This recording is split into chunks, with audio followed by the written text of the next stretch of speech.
হিসাব বিজ্ঞানের online basic ক্লাসে সবাইকে স্বাগতম, শুভেচ্ছা, অভিনন্দন। আজকে আমি নবম ও দশম শ্রেণীর হিসাব বিজ্ঞান বইয়ের ৬ষ্ঠ অধ্যায় জাবেদা থেকে ৩ নং সৃজনশীল প্রশ্নের গ নং সমাধান করব। তাহলে আমরা এখন প্রশ্নটি দেখে নিব। চৌধুরী হাটরা ২০১৭ সালের জানুয়ারি মাসের লেনদেনগুলো নির্ণয়। এখানে গ নম্বর প্রশ্নতে বলা আছে জানুয়ারি ৮, ১৫, ১৮ ও ২৮ তারিখের লেনদেনগুলো সাধারণ জাবেদায় লিপিবদ্ধ করা। তাহলে আমরা এখন জাবেদা প্রস্তুত করতে হলে প্রথমে আমাদেরকে একটি জাবেদা প্রস্তুতের গড় অঙ্কন করতে হবে। তো আমরা জানি জাবেদার ছকে গড় থাকবে 5টি। একটা হচ্ছে তারিখ, হিসাবে, শিরোনাম ও ব্যাখ্যা, প্রতিয়ান পৃষ্ঠা, ডেবিট টাকা, ক্রেডিট টাকা। এর উপরে আমাদেরকে লিখতে হবে চৌধুরী হাটওয়ারের সাধারণ জাবেদা। এরপর আমরা জাবেদার গড়টা অঙ্কন করে নিচ্ছি। এখন আমরা প্রশ্ন দেখব। তাহলে প্রথমে ৮ তারিখের প্রশ্নটি আমি পড়ব।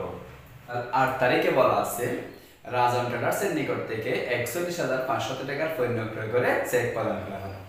তাহলে এই লেনদেনটি জাবেদা করলে কি হবে? জাবেদা করলে হয় পণ্য ক্রয় করে চেক প্রদান। তাহলে ক্রয় খরচ বাড়লে ডেবিট হবে, ক্রয় হিসাব ডেবিট, চেক প্রদান করছে ব্যাংক হিসাব ক্রেডিট।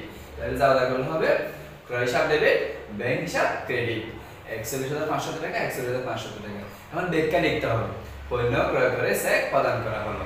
১৫ তারিখে দেওয়া আছে ব্যবসায়িক ব্যবহারের জন্য কাগজ ও কলম ক্রয় ২০০ টাকা।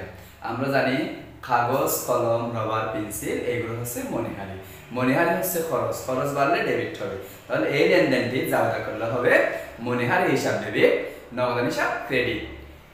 তাহলে মনিহারি ১৫ তারিখ মনিহারি হিসাব ডেবিট, নগদান হিসাব ক্রেডিট। ব্যাখ্যা লিখে দেব নগদে মনিহারি ক্রয় করা হলো। ১৮ তারিখে দেওয়া আছে ব্যবসায়ের জন্য আলমারি ক্রয়ের পরিবহন ব্যয় ১৫০০ টাকা।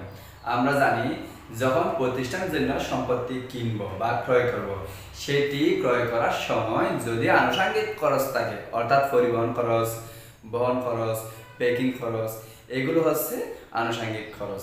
আনুষঙ্গিক খরচ থাকলে সেই আনুষঙ্গিক খরচগুলো এই সম্পত্তির ক্রয় মূল্যের সাথে যোগ হবে। তাহলে এইখানে যেটা বলা আছে ব্যবসায়ের জন্য আলমারি ক্রয়ের পরিবহন খরচ, সেই পরিবহন খরচটা আলমারি হচ্ছে আসবাবপত্র নামে লিখতে হবে। আসবাবপত্র হিসাব ডেবিট, নগদান হিসাব ক্রেডিট। এখানে আমরা জাবেদা করছি কি আসবাবপত্র হিসাব ডেবিট, নগদান হিসাব ক্রেডিট।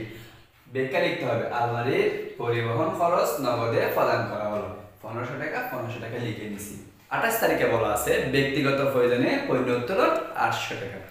আমরা জানি ক্রয় সবসময় ডেবিট হয়, যদি ক্রয়ের পরিমাণ কমে যায় তাহলে ক্রেডিট হবে। মালিক ব্যক্তিগত প্রয়োজনে ব্যবসা থেকে পণ্য উত্তোলন করছে, যখন ব্যবসার জন্য পণ্য ক্রয় করেছিল তখন আমরা জাবেদা দিয়ে থাকি ক্রয় হিসাব ডেবিট, নগদান হিসাব ক্রেডিট।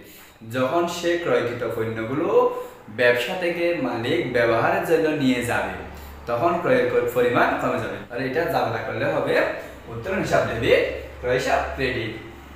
মালিক পণ্য উত্তোলন করলো, ডেবিট দিকে ৮০০ টাকা লিখছি, ক্রেডিট দিকে ৮০০ টাকা লিখছি। ধন্যবাদ সবাইকে। পরবর্তী ক্লাস দেখার আমন্ত্রণ জানিয়ে বিদায় নিচ্ছি। আল্লাহ।